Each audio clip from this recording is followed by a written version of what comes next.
Back in the day, when the first people came to North America, they didn't just find empty land. They also found giants, bigger lions than any living today, bears that could run faster than a horse, and birds with wings wider than a car. Before they became stories, these were real animals that early Native Americans killed, were afraid of, and told stories about. The world they saw had saber-toothed cats, giant beavers, and thunderbirds. It was a time when people walked with monsters. Mammoths, the towering giants of the first hunts. Over 13,000 years ago, when the first people came to North America, it was cold and ruled by mammoths, which were big, hairy animals that could be up to 13 feet tall and weigh 10 tons. These animals were built for cold weather and looked a lot like elephants. They were great for living on the Ice Age plains that went from Alaska to the Great Lakes because they had thick fur, small ears, and high, dome-shaped heads. Mastodons were more than just animals to the first hunters who saw them. They were both food and fear. At sites like the famous Colby site in Wyoming and Dent in Colorado, scientists have found spear points lodged between mammoth ribs. These weapons, made by the Clovis people, are some of the earliest proof that humans hunted such massive creatures head-on. Imagine facing something twice as tall as a man and charging with tusks longer than a grown person. The hunt would have taken courage, teamwork, and planning. Hunters likely drove herds into mud pits or toward hidden traps, finishing the kill with stone-tipped spears. Every mammoth was worth a lot: meat for weeks, bones for tools, and tusks for art and building frames. But the risk was very high. Fossilized feet found in White Sands, New Mexico, show how exciting those meetings must have been. The tracks of people and mammoths are mixed together along the shore of a lake, stuck in time. There is proof that people closely followed groups, maybe even stalking or driving them. Family groups may have been moving through this area because of these animals, as one footprint shows the small steps of a child. Scientists now know that several species of mammoth lived across North America. The Columbian mammoth was the most widespread, while the woolly mammoth preferred colder northern regions. In recent years, DNA from fossils has revealed something surprising. These two species often interbred. Some mammoths in the Midwest were hybrids, blending traits of both. It shows that Ice Age ecosystems were far more complex than once thought, with overlapping ranges and changing environments as glaciers advanced and retreated. Recent discoveries have even reshaped how scientists think mammoths disappeared. For decades, the debate was simple. Did humans hunt them to extinction, or did climate change finish them off? Now evidence points to both. DNA extracted from permafrost sediments in Alaska shows that mammoths survived thousands of years longer than previously believed, possibly up to 4,000 years ago in isolated areas. As temperatures warmed, their grassland homes turned into wetlands and forests. Their food sources dwindled, and human hunters followed the last survivors wherever they went. One of the most noteworthy discoveries is not from North America at all, but from Wrangel Island, which is near Siberia. Until about 4,000 years ago, a small group of dwarf mammoths lived there. Genetic studies have found signs of inbreeding and strange changes, such as bones that break easily and a weaker sense of smell. These changes probably made them weak, so they couldn't adjust when their last home fell apart. It's possible that small groups of mammoths in North America had the same outcome. They became lonely and desperate, and slowly went extinct. To early native peoples, mammoths didn't just vanish into silence. Some tribal stories speak of great hairy elephants that once walked the plains before sinking underground. In parts of the Midwest, old bones found by early settlers were called giants' remains, or spirit beasts. The Omaha and Sioux tribes spoke of huge animals that thundered across the earth, shaking the ground when angered. These myths may be memories passed down through generations, eyewitness accounts turned into legend. Modern scientists have even linked these stories to fossil discoveries. When paleontologists unearthed mammoth bones near ancient settlements, the bones often showed clear-cut marks, meaning people butchered them, not scavenged. In some areas, tusks were shaped into weapons or ritual items, suggesting that mammoths were honoured as well as hunted. New research also reveals just how intelligent and social mammoths were. Their modern relatives, elephants, mourn their dead and recognise friends even after years apart. If mammoths were the same, early hunters might have witnessed scenes that stuck in their minds: herds circling fallen calves, trumpeting in grief. Mastodons, the forest behemoths with crushing tusks. Mastodons were in charge of the forests, while mammoths ruled the open fields. These animals, which had long, reddish-brown hair and were built like tanks, roamed through old forests from Alaska to Florida. They were about 10 feet tall and weighed almost 6 tons. What made them different was what they ate. Mastodons did not graze on grass like mammoths did. Instead, they browsed and ate things like sticks, leaves, and pine needles. Their back teeth didn't have flat grinding plates on them. Instead, they had rough ridges that were great for breaking up twigs. Unlike mammoths, which stayed in herds across wide grasslands, mastodons preferred dense forests and swamps. Their world was quieter, darker, and more dangerous. Imagine walking through fog-thick woods where shadows moved and tree trunks cracked under the weight of something enormous. For early humans, encountering a mastodon here was like meeting a moving wall. The only warning might have been the sound of breaking branches or the deep rumble of its breath. Archaeologists have found chilling evidence that people and mastodons clashed in those forests. One of the most famous discoveries came from Manise, Washington, where a mastodon rib contained a sharpened bone point, a weapon made from another mastodon. Radiocarbon dating placed it over 13,800 years old, making it one of the earliest known examples of humans attacking such a giant in North America. This find rewrote what scientists believed about when people first arrived. It showed that human hunters were here and that they were already taking on monsters. In New York, the Mastodon State Historic Site preserves remains from a swamp pit where hunters likely trapped and butchered a giant. In the Great Lakes region, mastodon bones with stone tool marks have been found beside ancient fire pits. These clues show early people hunted not only for survival, but also for strategy, waiting near watering holes or ambushing lone animals weakened by mud. Mastodons were even scarier than mammoths because of how angry they were. Bone studies show that their tusks and heads are often damaged, which means they fight violently with each other. Males, especially during mating seasons, likely fought brutally, thrusting their tusks with enough force to crack ribs or crush skulls. Scientists have suggested that people may have used these fights to their advantage, attacking when the winners were too hurt to get away.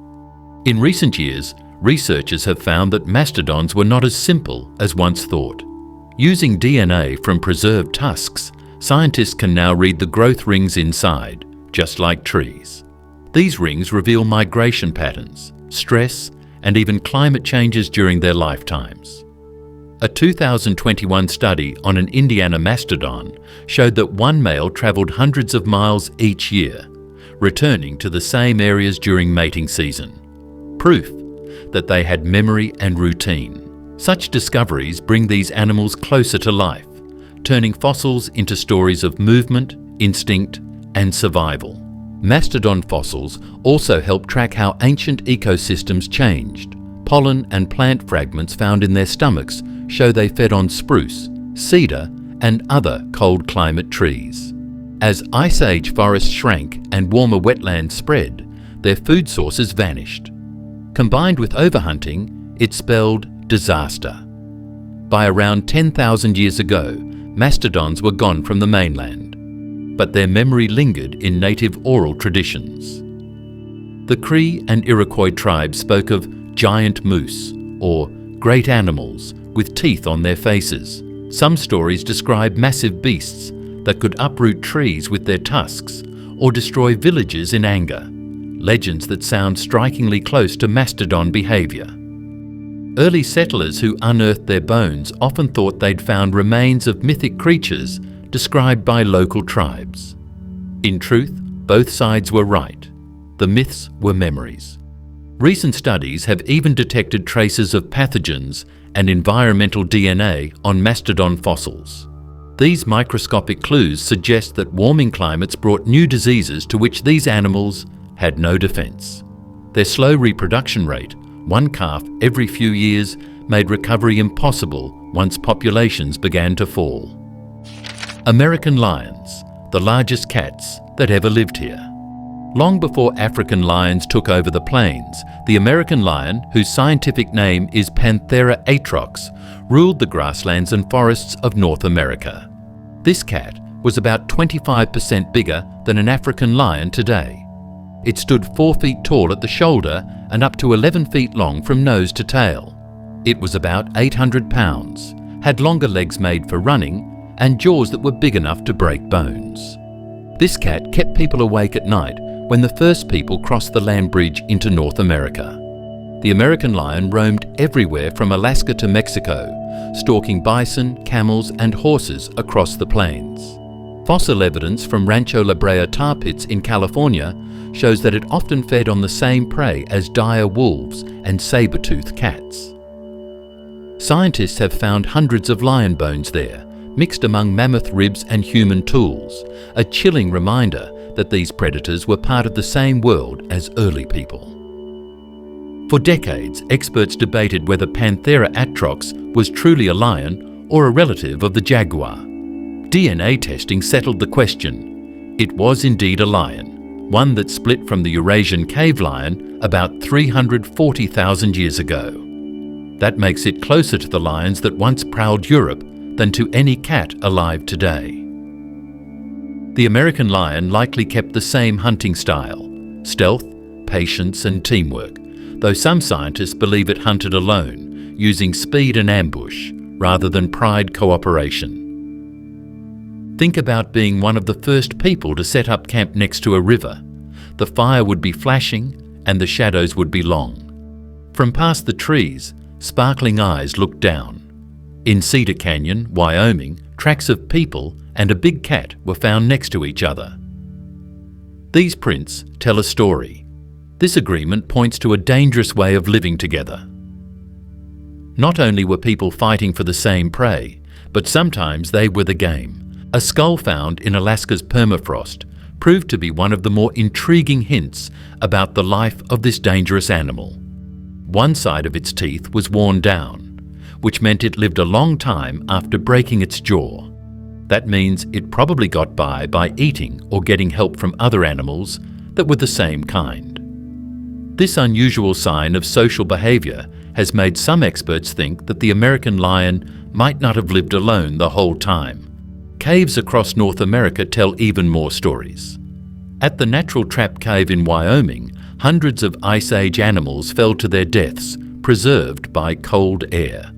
Among them were lions, some young, some fully grown, showing that they bred and raised cubs in these regions. It was a harsh environment. One wrong step meant death, but also an opportunity for scientists thousands of years later to reconstruct their lives in incredible detail. Recent studies have also changed how we imagine their colour and build. By comparing bone structure and muscle attachments, paleontologists believe the American lion was less stocky than the saber-tooth, but far more powerful than modern lions.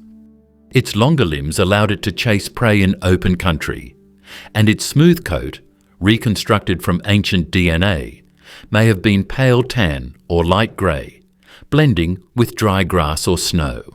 Native stories collected from tribes in the Great Plains and the Southwest include references to enormous cats that roared like thunder or guarded sacred caves.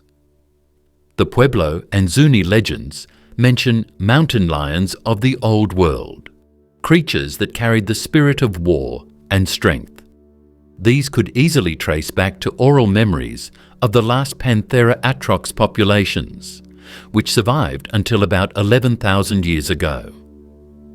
When the Ice Age ended, their prey disappeared. Horses, camels, and giant bison all went extinct or moved north. Without large herds to hunt, the American lion's numbers fell fast. The warming climate also turned its open hunting grounds into forests. Bad terrain for a sprinter built for speed. Within a few centuries, this giant cat was gone, leaving only bones and shadows. Amazingly, modern genetic study has shown that the American lion's closest live relative is not the mountain lion of the Americas, but the African lion. That means the sound of their roars would have been pretty much the same. Imagine being on a plane 15,000 years ago and hearing that roar coming from a group of mammoths. It would have been one of the biggest and scariest sounds on Earth. Dire wolves, the pack hunters of the Pleistocene plains. Before grey wolves became popular, North America was home to a scarier animal, the dire wolf, Enochion dirus. It lived up to its name, which means terrible wolf.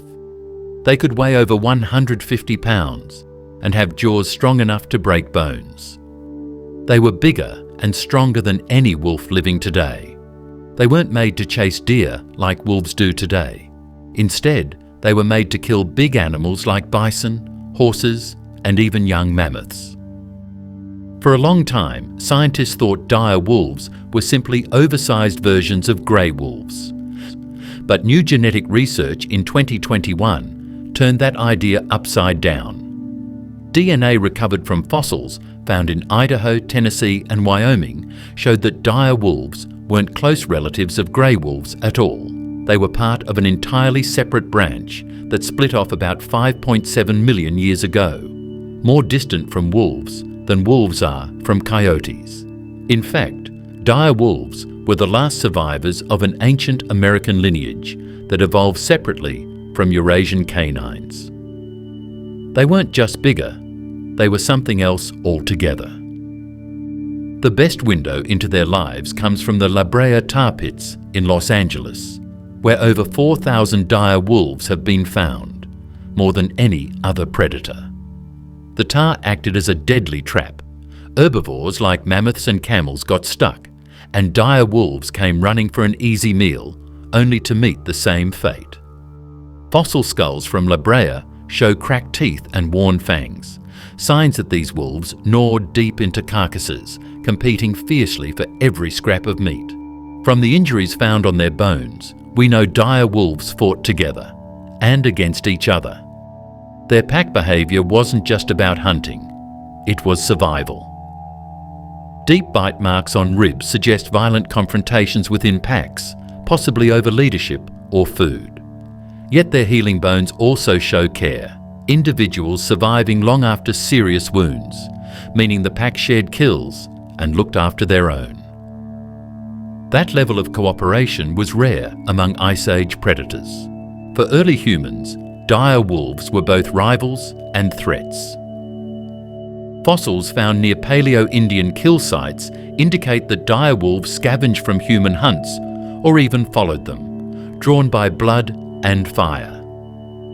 Imagine small bands of hunters taking down a bison, only to hear howls echo across the frozen plain. Within minutes, a dozen massive wolves appear, eyes glowing in the torchlight, waiting for their chance to strike.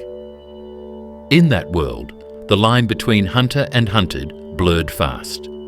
Native American traditions may preserve faint memories of these terrifying packs.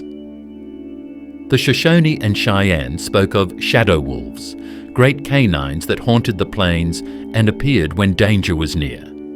Some legends describe wolves so large their paws left marks as big as human hands.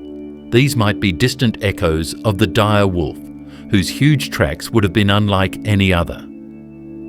What made dire wolves such successful hunters was their teamwork. Studies of their skeletons show powerful neck muscles and strong forelimbs, ideal for holding prey down while others tore flesh. Unlike grey wolves, which rely on speed and endurance, dire wolves were ambush hunters. They attacked with sudden force, relying on numbers to bring down large animals. Their skulls had shorter snouts but stronger jaws, allowing them to crush thick bones. a sign of a diet heavy in carcasses. Their specialization also sealed their fate.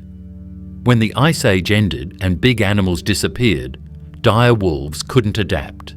Their massive frames required large prey, and they lacked the flexibility of grey wolves and coyotes, which could eat smaller animals and scavenge. Within a few centuries of the great extinctions around 10,000 years ago, dire wolves vanished completely. The last genetic evidence suggests they never interbred with grey wolves, despite living side by side for thousands of years. That's unusual. Most canines can crossbreed easily, but dire wolves were simply too different. They were evolutionary outsiders, perfectly tuned for an Ice Age world that no longer exists. In 2022, new fossil studies revealed something unexpected. Dire wolves might have ranged farther south than once thought, with remains found as far as Peru. This discovery hints that they weren't just creatures of cold plains, but also adaptable hunters in warmer climates. It paints a picture of a predator that once spanned an entire continent, from the frozen north to the tropical south. Short-faced bears, the standing monsters of the glaciers. The short-faced bear, Arctodus simus, lived in the frozen shadows of Ice Age North America. It was so big and scary that even saber-toothed cats stayed away from it. It was one of the biggest land animals that had ever lived on North America. It stood up to 12 feet tall on its hind legs and weighed more than 1,500 pounds. But it wasn't its size that scared people. It was how fast it moved. The short-faced bear is pretty big, but it could probably run faster than a horse across open steppe. This predator's long legs gave it a strange, almost awkward look. Its limbs were built more for running than for climbing or grappling. Scientists once thought it used that power to chase down prey, like bison or horses, acting as a top predator. But new evidence from isotopic studies of its bones tells a different story. The short-faced bear was mostly a super scavenger. Instead of hunting, it used its size and speed to reach carcasses before anything else. Once there, it simply took over. Nothing could challenge it. Not wolves, not saber-toothed cats, not even humans. The La Brea tar pits in California again give us a glimpse into its world. Remains of Arctodus show massive jaws and a wide muzzle, perfect for breaking bones to get at the marrow. Its front legs were so strong that one swipe could kill a smaller predator instantly. Imagine an Ice Age plain littered with carcasses from mammoth hunts or natural deaths, and this giant bear appearing from the horizon like a moving mountain, claiming everything as its own.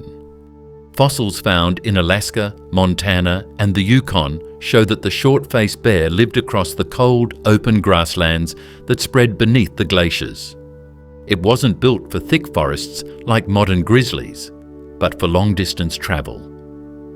Studies estimate it could roam over 400 miles in a single season, following the scent of death across the tundra. That range made it one of the most wide-ranging mammals of its time. To early humans, this bear would have been the ultimate nightmare. When tribes tracked down mammoths or bison, they risked attracting these giants with the smell of blood. Archaeological evidence from sites like Cahokia Creek and Saltville, Virginia, suggests that people may have faced these bears when scavenging the same kills. Bones found nearby show claw marks matching Arctodus simus, mixed with human artifacts. Whether people fled or fought, no one can say, but the marks tell of shared danger. Its face, shorter and broader than that of modern bears, gave it a powerful bite but limited chewing movement, perfect for cracking bones, not for eating plants. Yet chemical studies from its teeth show small traces of vegetation, suggesting it wasn't completely carnivorous. Like modern bears, it probably ate whatever it found, meat when it could, plants when it had to. That adaptability may have helped it survive longer than many other Ice Age predators. But there is a strange conclusion to the short-faced bear's story. It went away around 11,000 years ago when the ice melted and the big food disappeared. Some experts think that people and smaller bears like the grizzly sealed its fate. Some people think that its size hurt it, because when food was short, its huge body needed more energy than it could get. In its last few hundred years, fossils show that the species got smaller in some places, probably as it tried to adapt to new conditions. That wasn't enough.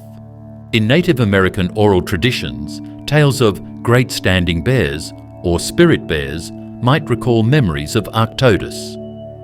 The Cree and Blackfoot peoples tell stories of giant bears that walked like men, towering over forests and challenging hunters. Some versions describe them as guardians of the northern ice, or keepers of balance between the living and the dead. These descriptions line up eerily well with how scientists imagine Arctodus simus behaved: dominant, unstoppable, and ghost-like on the tundra. New study has found one more twist. Bone collagen testing shows that short-faced bears were not related to grizzlies in the distant past. Instead, they were distant cousins that evolved separately. That means that North America was home to two different kinds of big bears at the same time. One species lived on the plains, Arctodus, and the other in the woods, Ursus arctos. They lived together for a while, but as things changed, only the smaller, more flexible bear made it through. Saber-toothed cats, the ambushes of the canyon lands. The saber-toothed cat, Smilodon fatalis, is one of the most interesting Ice Age animals. It was one of the most famous killers in North America. It had a short tail, a barrel chest, and jaws with 7-inch claws.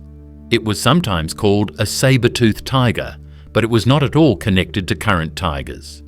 To kill, the Smilodon was built for strength, not speed, and to hide and attack, not run after. These cats weighed up to 600 pounds and had incredibly strong forelimbs. They likely hunted by hiding near forest edges or canyon ridges, waiting for prey to wander too close. When the moment came, Smilodon would leap, wrestle its victim to the ground, and deliver a precise killing bite to the throat or belly using its curved fangs. Those teeth were fragile if used wrong. They couldn't crush bone, so every attack had to be perfect. One misstep, one failed strike, and the cat could break its own weapon. Fossils from the La Brea tar pits in Los Angeles give a detailed view of how Smilodon lived and died. Over 2,000 individuals have been recovered there, more than any other big cat species. Some had healed injuries showing they survived broken bones, proof that these cats lived in groups. It's one of the biggest revelations about their behavior. Smilodon might have been social.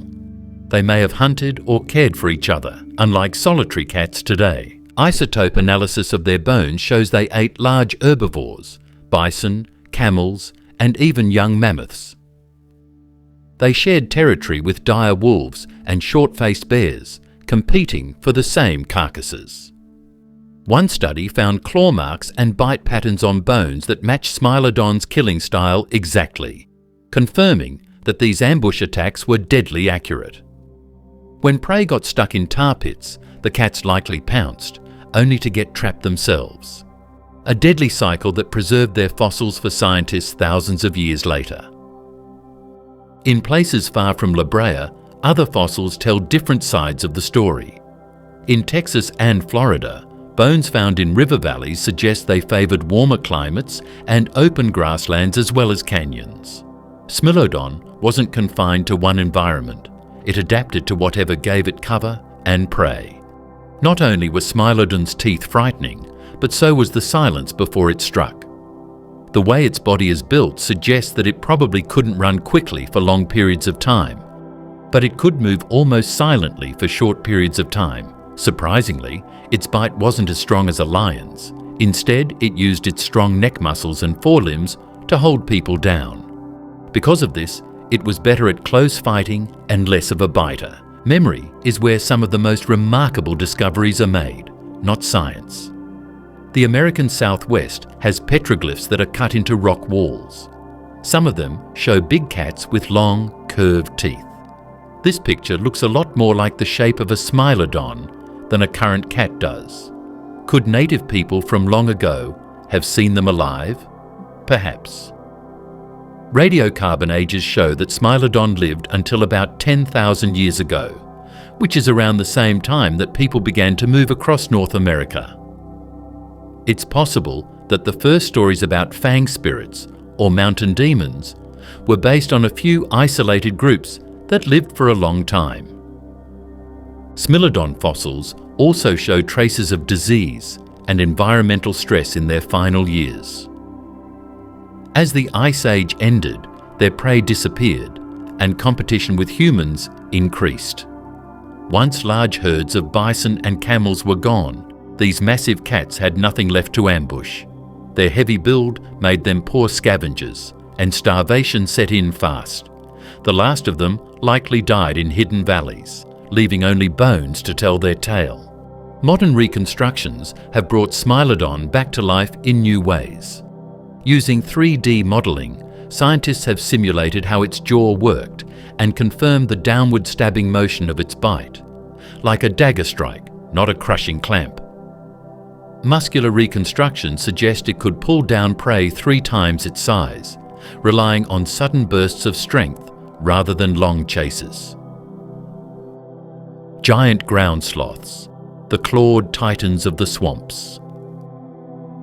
A long time ago, sloths ruled the wetland areas of North America during the Ice Age. These big relatives now live in the woods of Central and South America. These animals, whose names were Megatherium and Erematherium, were not slow animals that lived in trees. These power plants were huge and stood on the ground. Some of them were over 20 feet tall and weighed more than 3 tons. With claws that are almost a foot long, these giants that look soft could cut down whole trees or protect themselves with powerful swipes. The first humans to reach Florida, Texas, and the Gulf Coast would have seen them up close. Fossils from Page Ladson sinkhole in Florida show clear evidence that humans and ground sloths shared the same watering holes around 14,000 years ago. In that site, stone tools were found alongside sloth bones, one even showing marks that suggest it was butchered. That means these early people didn't just see the giants, they hunted them. Despite their terrifying appearance, giant ground sloths were mostly plant eaters. Their broad peg-shaped teeth were perfect for grinding coarse vegetation, and isotope tests on their bones show a diet of palms, grasses, and aquatic plants. But they weren't peaceful grazers. Their strong arms and thick tails gave them balance and strength to stand up like a bear, tearing down branches or swinging their claws at predators. If threatened by saber-toothed cats or early hunters, they could rear up and fight. A 6-ton wall of muscle armed with razors. The wetlands and open forests of the late Pleistocene suited them perfectly. Fossil tracks found in Arizona and New Mexico reveal herds moving together through mudflats, suggesting they may have lived in loose groups. Some tracks even show young walking beside larger adults, a rare glimpse into prehistoric family life. Imagine the sound of a dozen sloths moving slowly but steadily through the reeds, pushing through chest-high water as cranes flew overhead. Scientific studies of sloth dung, yes, actual preserved dung, have revealed incredible details about their world. Samples from Nevada caves contained fragments of desert plants, cactus spines, and seeds, showing how adaptable these animals were to changing environments. They weren't tied only to the swamps. They could survive in drier regions as long as there was food to pull down. Things changed when people came into the picture. The connection between people moving around and sloths going extinct is very clear. All over the place where spear points show up, sloth remains disappear quickly. In Wyoming's Natural Trap Cave, bones have clear cuts where skin was cut away. This means that early hunters probably went after slower animals or young ones first. The meat, hide, and bones from a single sloth could weigh thousands of pounds. That much money was worth the risk for a small group.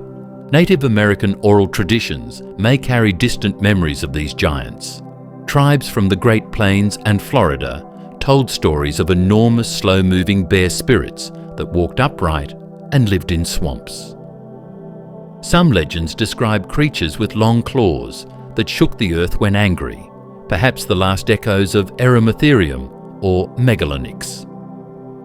In 1799, President Thomas Jefferson studied fossilized sloth bones and believed they belonged to a fierce carnivore. He even named one Megalonyx jeffersoni, Jefferson's great claw. Only later did scientists confirm its true plant-eating nature. Recent research efforts that use genetic analysis have made the puzzle even bigger.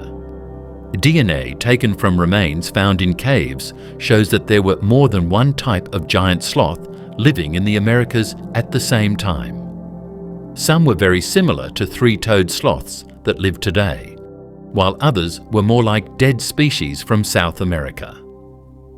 This shows that sloths moved north a lot earlier than was previously thought. They adapted to new temperatures by changing their fur and claws to make them better at digging. Why did they vanish? Climate change played a part. Warming temperatures after the Ice Age transformed wetlands into dry grasslands, reducing the plants they depended on. But human hunting pressure likely pushed them over the edge. Their slow reproduction rates meant they couldn't recover quickly. By around 10,000 years ago, the last of the giant sloths disappeared from North America. Glyptodon, the armoured tanks with bone domes. There were already live tanks in the world before heroes and castles. Glyptodon is a dinosaur about the size of a Volkswagen Beetle with a hard bone shell that can't be broken. They used to live in the southern United States and as far north as Texas. They are related to armadillos and lived in prehistoric times. Glyptodon was one of the toughest animals ever. It was up to 10 feet long and weighed more than a ton. Its shell, called a carapace, was made up of hundreds of bony plates known as osteoderms fused together into a single dome. Unlike armadillos today, Glyptodon couldn't roll up. It didn't need to. Few predators dared attack something so solid. Even its tail was protected, often ending in a heavy club of bone that could swing with deadly force. When threatened, it could crouch down, using its armor like a fortress wall. For years, scientists pictured Glyptodon as a slow, harmless grazer. But new discoveries paint a more complex picture. Studies of tail fossils show healed fractures, clear signs of violent combat between individuals. Like rams or rhinos, Glyptodons may have fought over territory or mates, slamming their tails together like prehistoric maces. Each blow could shatter bone, so these clashes must have been spectacular. Glyptodons thrived in warm, open environments, grasslands, riverbanks, and floodplains. Their broad teeth and massive jaws were perfect for chewing tough plants. Fossilized dung found in Argentina and the southern US reveals that they fed mostly on coarse grasses, occasionally mixed with fruit and roots. Because they were so heavy, they likely stayed near water sources, wallowing like hippos to cool off. When humans first entered North America, they would have encountered these strange, dome-backed animals wandering near rivers. Fossils found near ancient Clovis sites in Texas and Mexico include Glyptodon shells showing cut marks from stone tools. This means early hunters didn't just see them, they butchered them. Some shells even show signs of being used as shelters or cooking pits once the animal's flesh was removed. Imagine finding a creature large enough that its back could serve as a roof after the hunt. Recent advances in genetic research have revealed just how close Glyptodons are to modern armadillos. DNA comparisons show that armadillos are their distant descendants, smaller, faster versions, adapted to a new world. But in their time, Glyptodons were perfectly designed. Their low center of gravity and protective armor gave them near invulnerability against predators like saber-toothed cats. A Smilodon might ambush one, but breaking through its shell would have been nearly impossible. One of the most unique Glyptodon fossils ever found was found in Uruguay. It had a full shell with color marks on it, which suggests that its bony plates may have been covered in keratin like a turtle's shell. This would have made the surface smoother and maybe given it a darker color to help it soak up heat. They might not have looked like grey stones in real life. Instead, they might have looked like brown and black rocks that moved slowly. Climate change after the Ice Age spelled their doom. As temperatures rose and grasslands turned to marshes or desert, their food sources dwindled. Their heavy armour required enormous energy to maintain, and they couldn't adapt quickly enough. Human hunting pressure added to the problem. With their slow movement and predictable habits, glyptodons were easy targets for organised groups. By 10,000 years ago, they were gone from North America, surviving only slightly longer in parts of South America. But their memory didn't vanish completely. Among some South American indigenous groups, old legends tell of stone beasts that walked the earth before humans, sleeping under rivers and awakening during floods. These myths might be echoes of glyptodons that once rolled through riverbeds centuries before. In 2016, paleontologists in Argentina discovered something extraordinary: a perfectly preserved glyptodon shell, still half buried near a stream, shaped like a giant turtle's dome. It gave scientists a clear idea of its scale and posture. The animal inside would have looked surprisingly gentle: small eyes, flat snout, and quiet steps. But when threatened, it could swing its tail club hard enough to break a predator's ribs. American cheetahs, the lost sprinters of the plains. Before there were real cheetahs in Africa, there were American cheetahs, whose scientific name is Myracynonyx, that lived in the wide grasslands of North America. The African species cats weren't perfect copies of these cats, but they looked and behaved a lot like them. With their long legs, light bodies, and eyes that face forward, they were the fastest hunters on the continent. While running across the Ice Age fields after antelope-like food, some studies say they could reach speeds of 60 to 70 miles per hour. What makes Myracynonyx fascinating is its mystery. For decades, paleontologists argued over its identity. Was it a true cheetah or a fast-running cougar? The answer, revealed through DNA evidence, shocked everyone. The American cheetah wasn't a cheetah at all. It was actually a close relative of the mountain lion, evolved separately to fill the same ecological role. This is a classic case of convergent evolution, where two different species in different places develop nearly identical adaptations. Fossils of Myracynonyx have been found from Nevada and Wyoming to Texas and Arizona, showing it once ranged across much of the western United States. These cats lived in open terrain where they could use their incredible speed to hunt. Their main target? The pronghorn antelope, a species that still lives today, and that can still run nearly as fast as its long-extinct pursuer. Scientists believe pronghorns evolved their record-breaking speed as a defense against Myracynonyx, even though their predator disappeared over 10,000 years ago. That single relationship, predator and prey locked in a race for survival, shaped the American plains for thousands of years. Every evolutionary step made the cats faster and the antelope more agile. Even now, the pronghorn's ability to sprint over 55 miles per hour is a leftover gift from that vanished rivalry. The American cheetah's bones tell a story of precision engineering. Its long, flexible spine allowed elastic motion, like a spring. Its nostrils were wide, letting in huge bursts of oxygen during sprints. Its claws, though retractable like other cats, were blunter, similar to the non-retractable claws of African cheetahs, helping with traction during runs.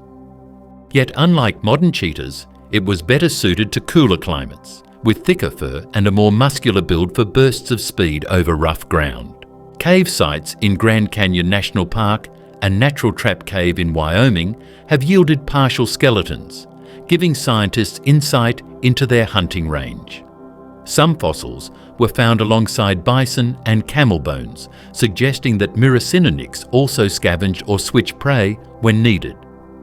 It wasn't as fragile as the African cheetah. It had a stronger bite, more like a cougar's, which means it could crush smaller bones and defend kills more effectively. Native oral traditions from the Great Basin and the High Plains mention ghost cats that moved faster than the wind, pale, spotted predators that disappeared when humans arrive. These stories, passed down through generations, could be faint cultural memories of Miocene onyx. The idea that people once saw these cats is supported by the timing. Fossils show they lived until at least 11,000 years ago, overlapping with the earliest confirmed human settlements in North America. A group of cat skeletons were found together in Fossil Mountain, Nevada. This was one of the unusual things that was found about these cats.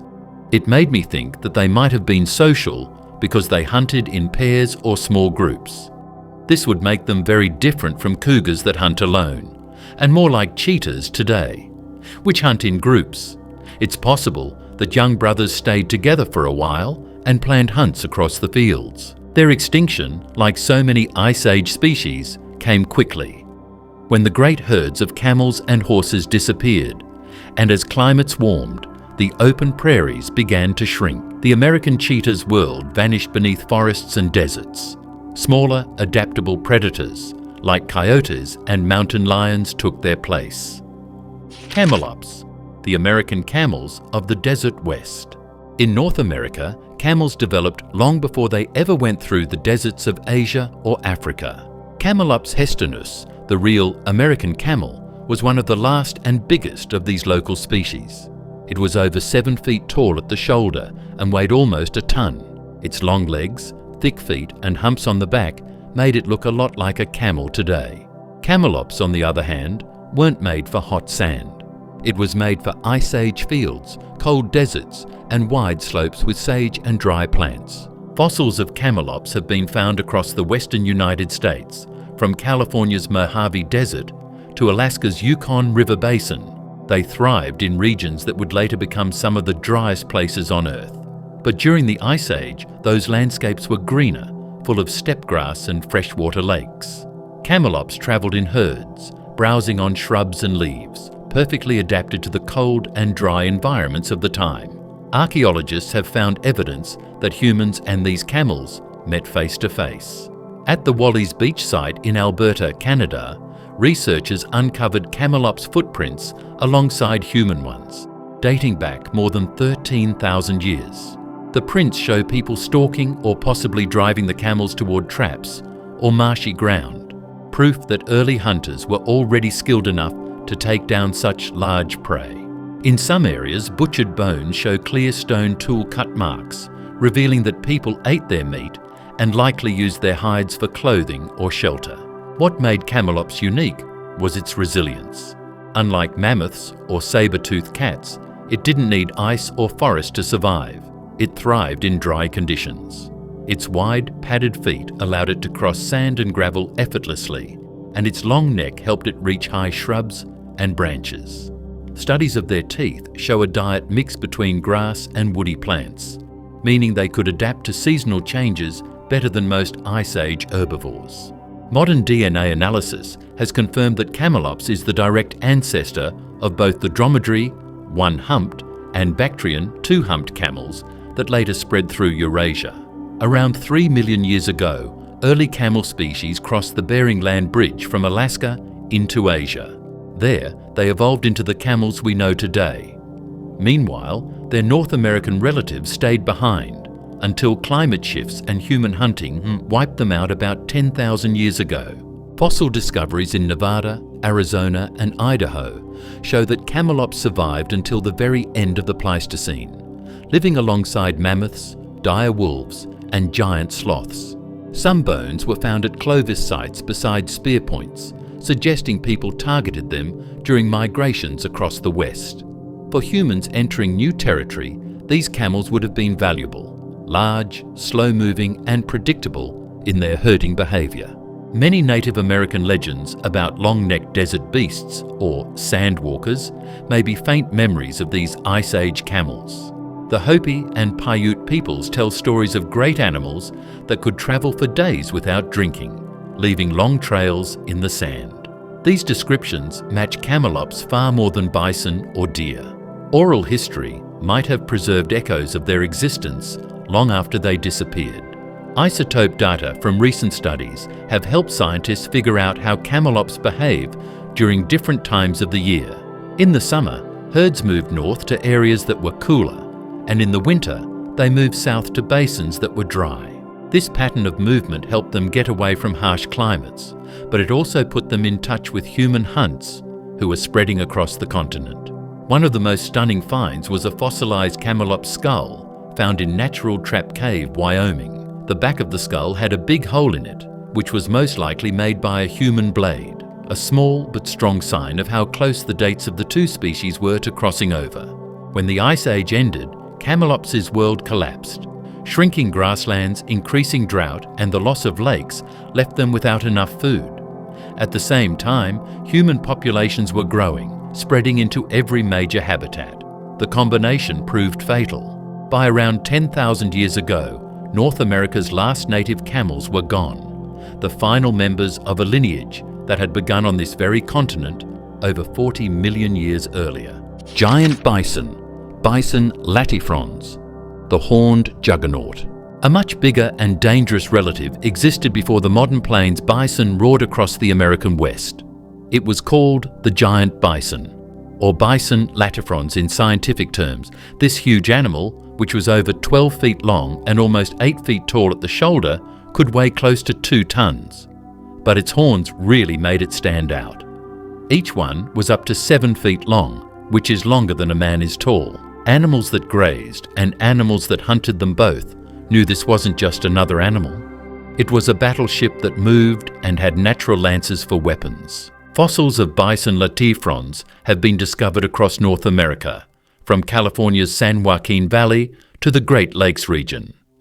These animals thrived during the late Pleistocene, grazing across open grasslands and forest edges alongside mammoths and mastodons. Their long legs and deep chests suggest they were built for endurance, capable of traveling great distances between feeding grounds and water sources. Scientists disagreed for many years about whether Bison latifrons was a separate species or just a very large version of the current bison. But DNA proof, the shape of its horns, and the way its skull was shaped all show that it was one of a kind.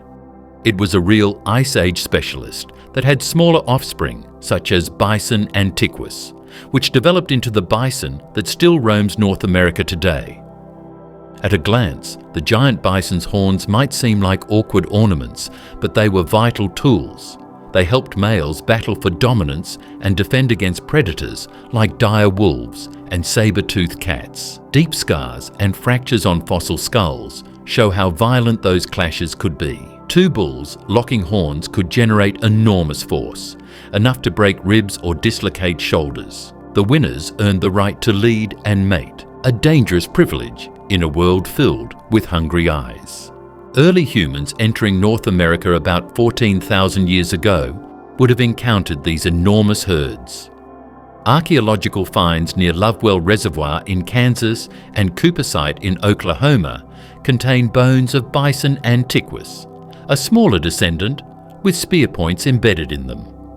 Though no confirmed Bison latifrons kill site has been found, the overlap in time and region means hunters almost certainly saw them, if not hunted them. For a tribe armed with only stone-tipped weapons facing an 8-foot-tall bull with 7-foot horns would have been a test of courage or desperation. Their size didn't just impress, it inspired. Many Native American myths speak of longhorn buffalo, sacred animals representing power and endurance. Some tribal stories describe ancient bison so large they blocked out the sun when they moved, shaking the ground as they passed. These tales may echo real memories passed down from ancestors who witnessed the final herds of Bison latifrons before they disappeared. Scientists studying bone isotopes and tooth enamel have uncovered fascinating details about their diet and migration. Bison latifrons grazed primarily on grasses, but seasonal changes forced them to shift between lowland valleys and upland plains. During dry seasons, they followed rivers and wetlands, the same routes early humans used. This overlap may have increased contact, both peaceful and deadly, between the species. New fossil finds show that temperature played a big part in the extinction of these species. Huge fields started to shrink as the Ice Age finished, and woods and wetlands took their place. The big open spaces that these bison needed to live in are no longer there. Over time, evolution valued forms that were smaller and better able to adapt. First there was the huge bison latifrons. Then there was the smaller bison antiquus. And finally, there is the current plains bison,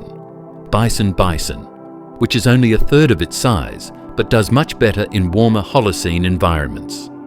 Despite their extinction over 20,000 years ago, their bones still tell powerful stories. A skull found in Snowmass, Colorado, displayed at the Denver Museum of Nature and Science, shows horns spreading 6.5 feet wide. A reminder that North America's grasslands once echoed with far more imposing herds than today. Their disappearance didn't erase their influence. The modern bison's behavior, its herding instinct, wallowing and defensive formations, likely evolved directly from bison latifrons. Even their thick winter coats and ability to endure freezing temperatures trace back to this Ice Age ancestor, Terratornis, the giant vulture that shadowed the dead. The shadow that circled above when a mammoth or a pack of dire wolves killed an animal was often bigger than a person. It was a Terratornis merriami, the giant vulture of Ice Age North America. This ancient bird, which had wings that were more than 12 feet long, ruled the air from California to Florida. Instead of being a buzzard or an eagle, it was something in between. It was a top predator that was built for strength and patience. The best preserved fossils of Terratornis come from the La Brea tar pits in Los Angeles, where more than 100 skeletons have been recovered. Many were trapped while feeding on the bodies of other animals stuck in the tar. Their remains show enormous beaks, nearly twice the length of a modern condor's, with hooked tips sharp enough to tear through mammoth hide. Their long, strong legs suggest they could walk well on land, even chase other scavengers away from carcasses. Scientists believe Terratornis stood over 4 feet tall, towering above modern birds of prey. It weighed around 40 pounds, heavy for flight, but its massive wings provided lift through long glides, rather than quick flaps. It likely soared for hours using thermal currents, circling over open plains in search of carrion. Once it spotted a fresh kill, it descended like a silent storm, wings tilting slightly before landing with precision. But Terratornis may not have been just a scavenger. New studies of its claws and wing structure suggest it could also hunt small animals, like rabbits or rodents, and even young antelope. Its beak was strong enough to pierce flesh, and its talons, though not as curved as an eagle's, were sharp enough to hold struggling prey. That flexibility made it one of the most successful large birds of the late Pleistocene. Fossils have been found far beyond California, in Nevada, Arizona, Florida, and Texas, showing it adapted to both dry deserts and coastal wetlands. Near the Orcilla River in Florida, bones of Terratornis were discovered among mammoth and mastodon remains, suggesting it scavenged wherever death was common, including human kill sites. Archaeologists believe that early native hunters likely saw these birds circling after every successful hunt, waiting for leftovers. Picture witnessing a bison that had just been speared lying still while hunters took a step back, as the sound of huge wings got stronger. The air moves. As the Terratornis comes down from the sky, its shade covers the fields. People would remember this kind of bird, even if there were no stories about it. Native oral traditions from the Southwest and Great Plains tell of giant birds called thunderbirds, creatures whose wings created storms and whose cries echoed across valleys. While many tribes link thunderbirds to spiritual power, some descriptions match the Terratornis almost exactly. Feathered giants that arrived when something died, moving in silent groups and vanishing into the clouds. These stories may preserve distant memories of real encounters. Recent scientific discoveries have added new layers to its mystery. In 2019, researchers comparing fossil measurements of Terratornis to its larger cousin, Argentavis magnificens from South America, suggested that Terratornis could have been a long-distance flyer, capable of gliding hundreds of miles between feeding grounds.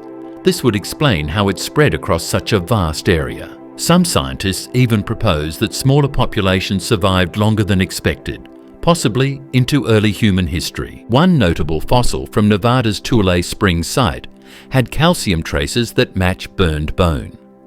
This means that the body was probably cooked, which suggests that early people may have eaten these huge birds. It would be one of the biggest bird species ever used by people in North America if it were true.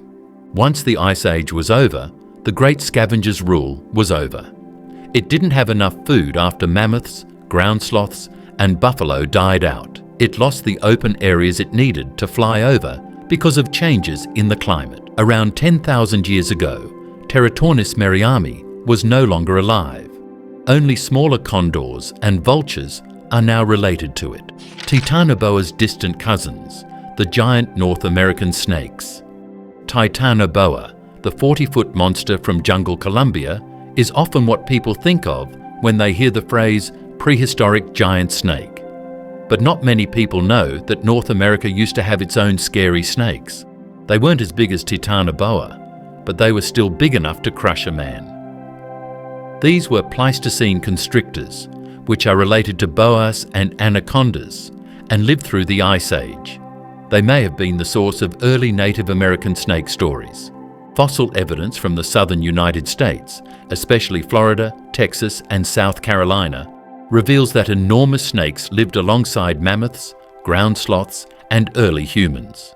The largest of them, possibly belonging to the genus Eunectes, or Titanoboa-like relatives, reached lengths of over 25 feet and weighed more than 300 pounds. For comparison, that's larger than any modern boa or python in the wild today.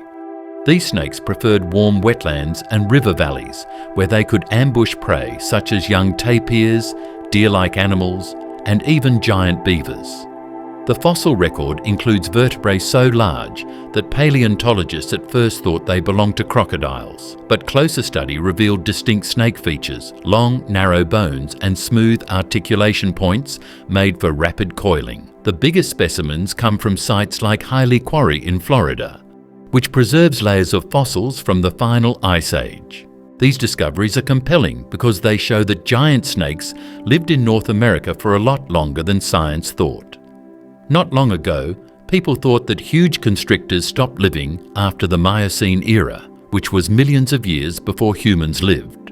Radiocarbon dating of remains found in Florida, on the other hand, shows that they are less than 15,000 years old. This means that the first Native Americans may have seen them living. In the warm rivers of prehistoric Florida, these snakes would have ruled quietly. Their hunting strategy was simple and brutal. Wait near the shoreline, sense vibrations through the water, and strike with lightning speed. Once coiled around a victim, they didn't crush bones, they stopped the heartbeat. Even a large animal had only seconds before the coils tightened beyond recovery. The presence of giant snakes in early America may explain many tribal serpent myths that appear across the continent. The Choctaw spoke of the Sinti Lapita, a vast horned serpent living in swamps. The Cherokee told stories of Uktena, a great snake with scales that glistened like fire. And the Ojibwe warned of the Mishipeshu, a water panther serpent hybrid dwelling in lakes. Though these legends grew spiritual meanings over time, their shared imagery, massive serpents near water, could reflect faint cultural memories of real prehistoric snakes seen by early people. Scientifically, these snakes were fascinating survivors of ancient lineages. Morphological comparisons show they were closer to boas and anacondas than pythons, meaning they gave birth to live young instead of laying eggs, a crucial advantage in cooler climates. Their thick bones suggest they were semi-aquatic, using rivers and swamps both as camouflage and temperature control. In colder months, they might have buried themselves in mud or hollow logs, much like modern anacondas in South America. A remarkable find came from Alachua County, Florida. Scientists found a spine that was almost 2 inches across and came from the middle part of a 20-foot snake. Muscle attachments show that it has a strong ability to squeeze.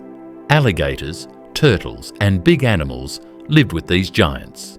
This made the food web dynamic, so even the top hunters had to stay alert. As the end of the Ice Age approached, their warm homes began to disappear. Wetlands dried up and the cooler seasons got longer. The number of big animals they ate went down, so there wasn't much food for big snakes. Around 10,000 years ago, climate change and the arrival of people, who may have killed them out of fear, wiped out the last of these snakes. Giant beavers, the builders of prehistoric lakes. Think of a beaver that is as big as a black bear, has teeth as long as your fingers, and a head that is heavy enough to break plants. The Castorides ohioensis huge beaver was that animal. It was one of the weirdest and most interesting animals in Ice Age North America. These huge animals, which were about 3 times bigger than modern beavers, grew to be 8 feet long and weighed up to 250 pounds. Not only did they build marshes, but they also had a big impact on the freshwater environments that early people relied on. Their fossils have been found throughout the northern United States and southern Canada, especially in Ohio, Indiana, Illinois, and Florida. The first discovery in 1837 startled scientists. They thought they had found the bones of a bear. Only later did paleontologists realize the massive skull and curved incisors belonged to a rodent. Those teeth, orange with iron just like modern beavers, were up to 6 inches long and sharp-edged, perfect for slicing soft wood and aquatic plants. Unlike their modern relatives, giant beavers might not have built dams. Their teeth were shaped more for cutting vegetation than for gnawing through thick logs. Studies of their skulls and jaw muscles suggest they fed mostly on water plants, reeds, and bark, not on large trees. That said, they still lived in watery environments, lakes, marshes, and slow-moving rivers, where they could swim safely and dig burrows along the banks. In several sites, especially the Old Crow Flats in Yukon and Orcilla River in Florida, scientists have found bones of giant beavers mixed with evidence of early humans. Some fossils even show possible cut marks from stone tools, suggesting people hunted or scavenged them. Considering their size, a single beaver could provide a tribe with hundreds of pounds of meat and a durable hide. For humans navigating the wet Ice Age landscape, these animals were both resource and rival, sharing the same vital waterways. The most incredible traces of their lives come from ancient peat bogs, where entire skeletons and even fragments of dam-like structures have been preserved. These possible beaver lodges made of sticks and mud have sparked debate. Did giant beavers really build like their smaller cousins? Some scientists think they built simpler shelters using reeds and branches, while others argue they relied on natural embankments. Either way, they clearly altered their environments, helping wetlands expand and influencing the plants and fish that thrived there. Their presence would have been impossible to ignore. Imagine standing at the edge of a prehistoric lake at sunset, the air thick with mosquitoes, the water still, and hearing a sudden splash. Then another. A shadow moves beneath the surface, and a giant head rises dripping, with teeth glinting orange in the light. Early people who witnessed that sight might have felt both awe and fear. Native American oral traditions from northern tribes speak of great water beavers, powerful spirits that created lakes and rivers with their tails. Among the Cree and Anishinaabe, such creatures were said to guard sacred water sources and punish those who disrespected nature. These stories, passed down for thousands of years, may have their roots in real encounters with Castorides before it vanished. Modern chemical studies have even revealed what these creatures' lives were like. Isotopes from their teeth show that giant beavers lived in freshwater environments year-round, never straying far from water. Their thick fur and fat likely kept them warm, even in freezing winters. Fossils from northern sites show worn teeth, proof that they lived long enough to grind down their enamel over decades, much like modern beavers today. Why did they disappear? Like many Ice Age animals, their downfall came quickly. As the glaciers melted, water levels rose, flooding their habitats and replacing freshwater marshes with deep lakes unsuitable for their needs. At the same time, the plants they fed on began to vanish. Add to that the pressure from human hunters, and the balance tipped. By around 10,000 years ago, the last of the giant beavers were gone. Their extinction left a gap in the landscape. Modern beavers eventually took their place, but their smaller dams and ponds changed water flow patterns. Some scientists suggest that the disappearance of Castoroides helped transform parts of North America's wetlands forever, reducing the size of lakes and the biodiversity that came with them. Scimitar-toothed cats, the faster, deadlier cousins of Smilodon. A saber-toothed cat named Smilodon ruled the fields and canyons with its raw power. However, Homotherium serum, a close relative of the saber-toothed cat, was the Ice Age's quiet leader. This hunter didn't wait for its prey to come out of hiding. Instead, it hunted quickly and for a long time.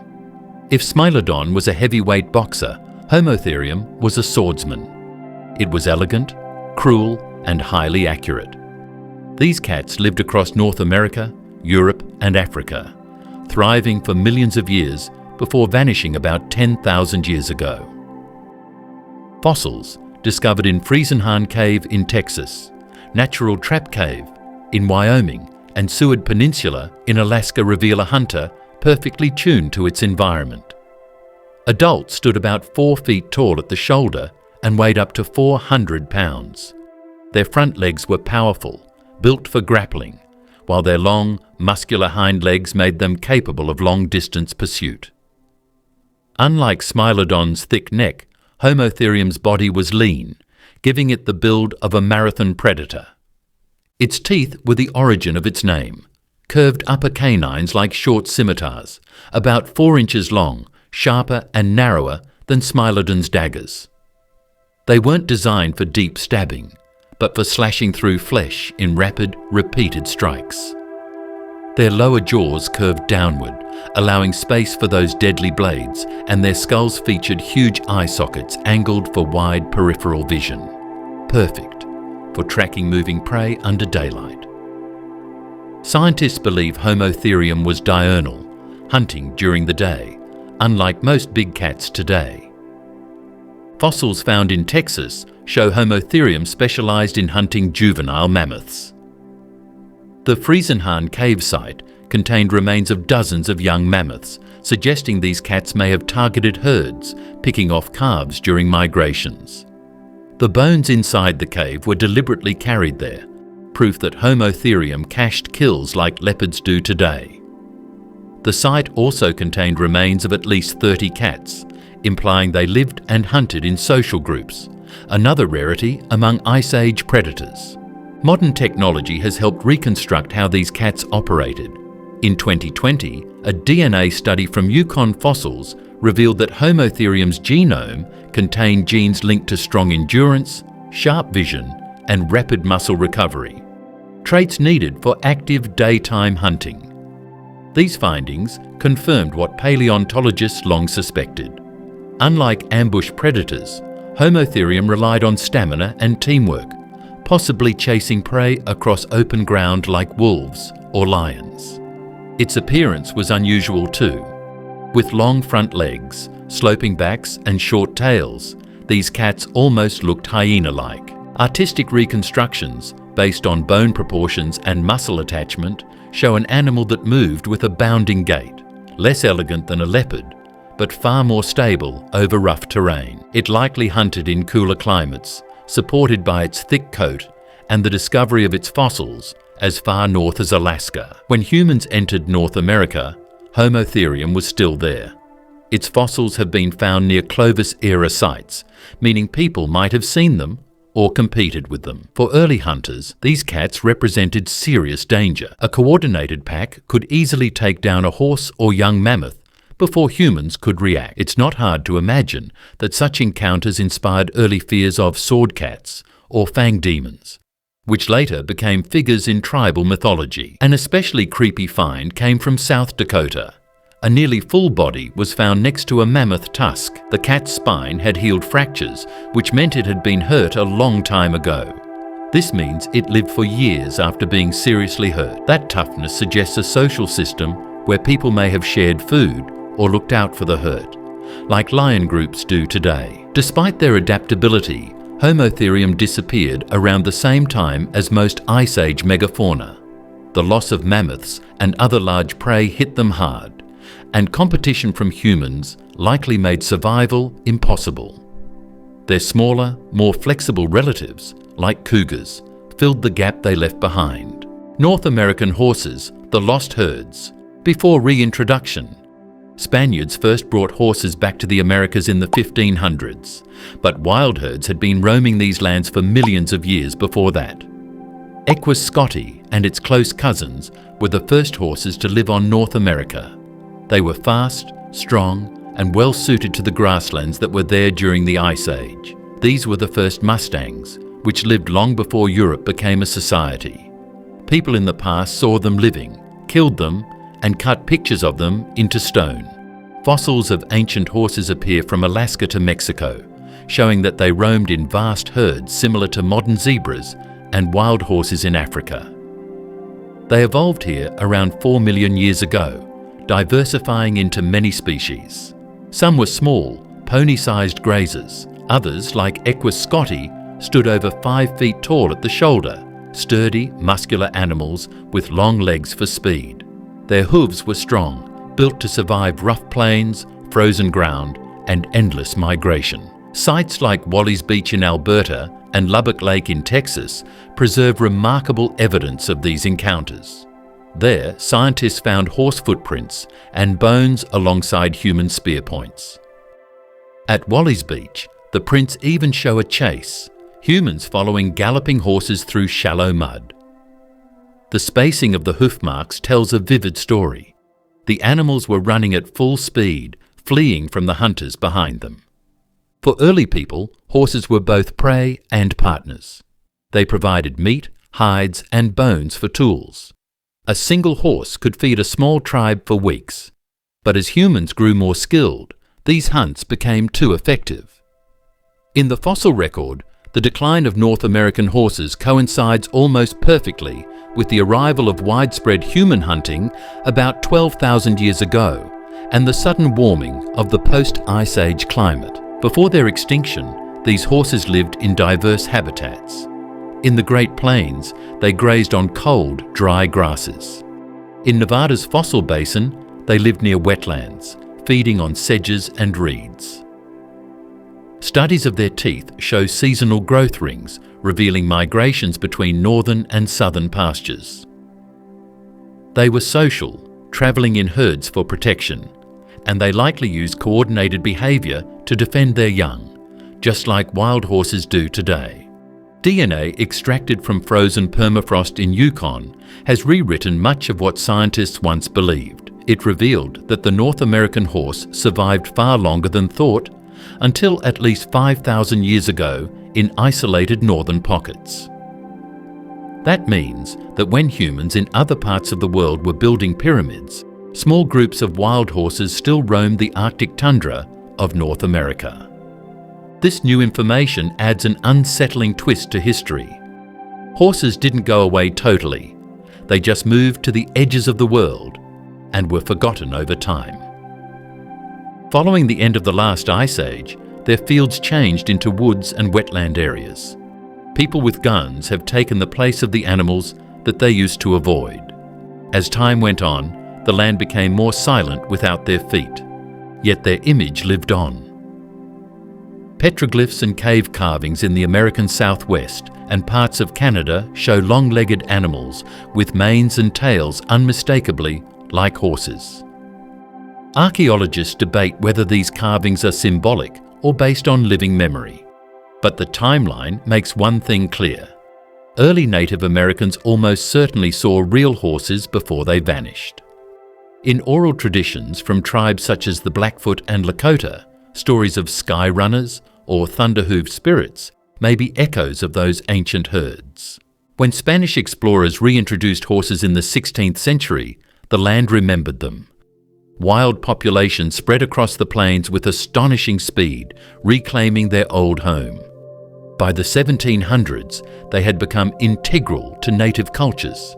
The Comanche, Sioux, and Apache turned them into symbols of freedom and identity. Few realized then that these new animals were the descendants of a species born on the same soil thousands of years before. Modern genetics confirms it. The horses of today and the Ice Age equus of North America are part of the same family tree. The reintroduction wasn't an invasion, it was a homecoming. New information is being learned about fossils all the time. Some of them show hair colour genes, which shows that horses in the Ice Age had patterns like chestnut, black, and even spotted horses, just like modern domestic breeds. Some have broken bones that have healed, which suggests that these animals lived long enough to make it through fights or hard winters. They were strong. They had lived through a world that was changing. The extinction of North America's original horses changed the continent's ecology. Grasslands grew taller, predators like dire wolves lost major prey, and river valleys filled with unchecked vegetation. When horses returned centuries later, the ecosystem shifted again, as though nature was restoring a rhythm it had been missing. The giant condor and the thunderbird legend. Early people in North America saw a dark shadow in the sky with wings that were bigger than two men. They wrote stories about it that have been passed down for thousands of years. The giant condor, Gymnogyps amplus, cast that shade. This bird is so big that it may have been the inspiration for the thunderbird, one of the most famous Native American stories. This Ice Age giant was a close relative of the modern California condor, but far larger, with a wingspan reaching up to 14 feet and a body length of 5 feet. It weighed nearly 40 pounds, almost double that of today's largest condors. Fossils have been found from Florida to California, proving it once ruled the skies across the entire continent. The La Brea tar pits again provide our clearest picture. Dozens of Gymnogyps amplus skeletons were preserved there, drawn in by the same trap that claimed mammoths, horses, and saber-toothed cats. Their bones show powerful breast muscles for soaring, long broad wings for gliding, and a hooked beak for tearing flesh. These were not active hunters. They were scavengers, circling over the kills of Ice Age predators and arriving to feed once the danger passed. But to the people watching from below, the sight was otherworldly. Imagine standing on an open plain, hearing a sudden gust, and glancing up to see a creature as wide as a small airplane gliding silently above. No wonder tribes described birds whose wings made thunder, or whose eyes sparked lightning. Across many Native American cultures, the Lakota, Ojibwe, Ho-Chunk, and Haida, among others, the thunderbird symbolized power, weather, and divine judgment. While some of these legends may be spiritual, their roots likely trace back to encounters with giant condors. Unlike eagles or hawks, Gymnogyps amplus had a bald head, an adaptation for hygiene while feeding on carcasses. Its vision was extraordinary. It could spot a dead or dying animal from miles away. Fossils found in the Orcilla River Basin in Florida show these birds lived near ancient wetlands, sharing territory with giant beavers, mastodons, and early humans. Radiocarbon dating places some remains at less than 11,000 years old, meaning the first Native Americans could have witnessed them alive. New DNA tests show that the giant condor was not a different genus, but rather an early form of the California condor we know today. It went extinct at the end of the Pleistocene because the big mammals it depends on died out. As it warmed up after the Ice Age, its area shrunk until it was only related to smaller species in the western mountains. Before Europeans came, the species had already died out, but the story about it had already taken off on its own. In the Pacific Northwest, thunderbird stories describe massive birds that perched on mountain peaks and caused storms by flapping their wings. In the Great Plains, they were said to carry away bison or even people. Some petroglyphs in Utah and Arizona show enormous bird outlines with wingspans several times longer than a human's, far exceeding any known eagle species. While no one can prove these carvings depict Gymnogyps ampullus, their timing fits perfectly with the period when the giant condor still soared above. What makes this bird especially fascinating to scientists is its resilience. Even as its Ice Age cousins disappeared, smaller condors survived by adapting to new food sources like stranded whales and marine carcasses along the coast. This flexibility allowed the condor lineage to endure when so many megafauna perished. Without that adaptability, we might never have had the California condor at all. In 2018, a partial fossil found in New Mexico's Dry Cave revealed new details about how Gymnogyps ampullus looked in life. Its bones were lighter than expected, confirming that despite its size, it was an excellent flyer. It relied on thermal updrafts to glide, conserving energy while scanning for food. Researchers also found signs of long lifespans, perhaps 40 to 50 years, similar to modern condors. These were slow-breeding, long-lived giants, vulnerable to any disruption of their fragile ecosystem. The saber-toothed salmon, the river predator that bit back. The saber-toothed salmon, Oncorhynchus rastrosus, swam in the rivers of the prehistoric Pacific Northwest. It was a long time before modern salmon jumped upstream every spring. It was a fish that no modern hunter could even imagine. It was the biggest known real salmon. It was over 6 feet long and weighed close to 400 pounds. Unlike the sleek silverfish of today, this one had 2 long, bent fangs sticking out of its upper mouth, which made it look very scary. At first glance, its fossils confused scientists. When the first skulls were unearthed in Oregon and Idaho, the sharp, protruding teeth made some paleontologists think they had found a predator like a barracuda. But closer study of the jaw joints and gill structures revealed something surprising. This giant wasn't a hunter at all. It was a plant eater, or more accurately, a filter feeder and occasional grazer that used its fangs for fighting, not feeding.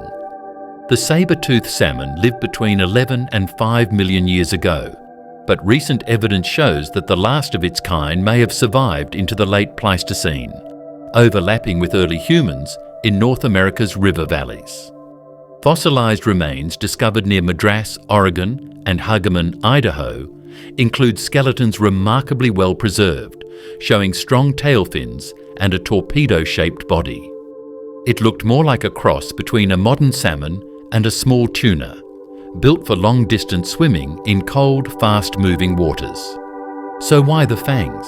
Researchers believe males used them during the spawning season, much like how modern salmon develop hooked jaws, called kypes, to battle rivals. During migration, thousands of Oncorhynchus rastrosus would surge upstream to spawn, their bodies transforming, colours deepening, fins stiffening, and the teeth growing outward. The males fought head-to-head, slashing and grappling for space in crowded shallows. Those fangs could inflict serious wounds, and the most dominant fish won the right to spawn. The most intriguing component about these fish was how big they were. Imagine being by a river in the Ice Age and seeing dozens of fish that are longer than a person and have fangs that look like tusks moving through the water. The people who lived along those rivers in the past would have found these animals both amazing and scary. Their fossils have been found in the same places where later Native American groups told stories about toothfish and river demons, which were said to protect holy fishing waters. Some stories from the Pacific Northwest about huge fish that attacked canoes may be based on the saber-toothed salmon's real-life appearance thousands of years ago. Scientists now know these salmon migrated inland much like their modern relatives. Their fossils appear along ancient riverbeds that once connected to the Pacific, meaning they likely returned from the sea to freshwater to spawn. Chemical traces in their bones show alternating layers of marine and freshwater isotopes, clear evidence of this life cycle. But the climate shifts of the late Ice Age changed ocean currents and temperatures, cutting off these routes. Without stable spawning grounds, the giants died out. Anatomical studies also show interesting facts about how they eat. For food, Oncorhynchus rostrosus didn't have sharp teeth. Instead, it had gill rakers, which are comb-like structures that were used to catch plankton and other small creatures, similar to how baleen whales do today. Even though they looked scary, these fish lived peacefully for most of their lives and grew very big by drifting through nutrient-rich coastal waters. In 2021, a CT scan of a fossilized skull at Oregon State University revealed that their jaw muscles were relatively weak compared to predatory fish, confirming they didn't use their fangs to bite prey. The muscles, however, attach strongly to the skull's top ridge, allowing them to flare those fangs forward during fights, perhaps locking jaws or displaying dominance. It's a mix of aggression and spectacle that nature no longer repeats in any living salmon. The extinction of the saber-toothed salmon around 5,000 to 10,000 years ago marked the end of one of the strangest evolutionary experiments in freshwater ecosystems. As glaciers melted and rivers changed course, their spawning habitats disappeared. Smaller, more adaptable salmon species survived and diversified, the ancestors of today's Pacific salmon runs. The Ice Age world may be gone, but its echoes still surround us, in the fossils beneath our feet and in the ancient stories that survived through generations. These giants remind us how close we once lived to true wildness, when every shadow could hide a legend. If you enjoyed discovering these forgotten creatures, make sure to like, subscribe, and watch our next video for more incredible stories from the prehistoric world, where myth and reality were one.